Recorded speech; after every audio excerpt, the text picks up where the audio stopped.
Hi friends, ഇന്ന് നമുക്ക് കടയിൽ നിന്നൊക്കെ കിട്ടുന്ന പാലപ്പത്തിൻ്റെ പൊടി കൊണ്ട് എളുപ്പത്തിൽ അപ്പം എങ്ങനെ ഉണ്ടാക്കിയെടുക്കാമെന്നാണ് ഈ കാണുന്നത്.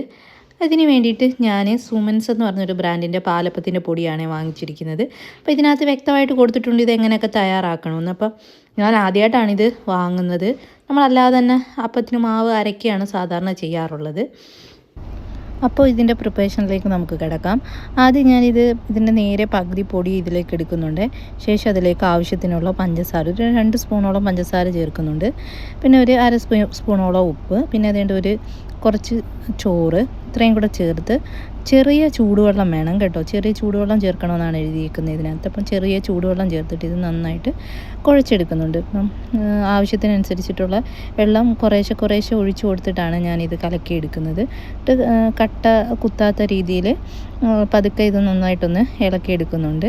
അപ്പം നമ്മൾ ഇളക്കി വരുന്നതിനനുസരിച്ച് നമുക്കറിയാമല്ലോ എന്തോരം വെള്ളം വീണ്ടും വേണ്ടി വരുമെന്ന്. അപ്പോൾ അതനുസരിച്ചാണ് ഞാൻ വീണ്ടും ഈ ചെറിയ ചൂടുവെള്ളം ഒഴിച്ചു കൊടുത്തുകൊണ്ടിരിക്കുന്നത്. അങ്ങനെ ഇത് നന്നായിട്ട് ഇളക്കിയെടുത്തതിന് ശേഷം ഇത് മിക്സിയിൽ അരച്ചെടുക്കുകയാണ് ഇനി ചെയ്യേണ്ടത്. അപ്പോൾ നമ്മൾ ഈ തയ്യാറാക്കി വെച്ചിരിക്കുന്ന മാവ് മിക്സിയിലേക്ക് ചേർത്ത് കൊടുക്കുന്നുണ്ട്. അതിനുശേഷം ഇത് നല്ല ഫൈൻ പേസ്റ്റാക്കി അരച്ചെടുത്തിട്ടുണ്ട്. ഇനി ഇത് നമുക്ക് റെസ്റ്റ് ചെയ്യാനായിട്ട് കുറച്ച് നേരം വെക്കേണ്ടതുണ്ട്. ഏകദേശം 1 മണിക്കൂറോളം റെസ്റ്റ് ചെയ്യാനായിട്ട് ഞാൻ വെക്കുന്നുണ്ട്. അതിനുശേഷം മാത്രമാണ് ഇത് അപ്പം ചൂടാനായിട്ട് ഞാൻ എടുത്തിട്ടുള്ളത്. ആ സമയത്തിനത്തേക്ക് കുറച്ച് മീനുണ്ടായിരുന്നു, അത് നമുക്ക് വറുത്തെടുക്കാം. അതിനുവേണ്ടി ആദ്യം ചട്ടിയിലേക്ക് എണ്ണയൊക്കെ ഒഴിച്ച് കൊടുത്തിട്ടുണ്ട്. അതിനുശേഷം നമുക്കിന്ന് ചെങ്കലവ മീനായിരുന്നു കിട്ടിയിട്ടുണ്ടായിരുന്നത്. നല്ല വലിയ സൈസുള്ള മീനായിരുന്നു. ഇത് പൊടിഞ്ഞു പോകാതെ വറുത്തെടുക്കാൻ വേണ്ടിയിട്ട് ആണ് നോക്കുന്നത്.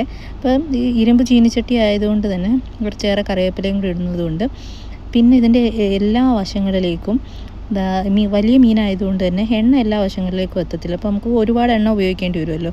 അതുകൊണ്ട് തന്നെ ചീനിച്ചട്ടി നമ്മൾ 2 വശത്തേക്കും ചരിച്ച് കുറച്ച് സമയം വെച്ച് കൊടുത്തിട്ടാണ് ഇത് വറുത്തെടുത്തിട്ടുണ്ടായിരുന്നത് കേട്ടോ. അപ്പോൾ അങ്ങനെ മീനൊക്കെ നമുക്ക് വറുത്ത് സെറ്റായിട്ടുണ്ട്.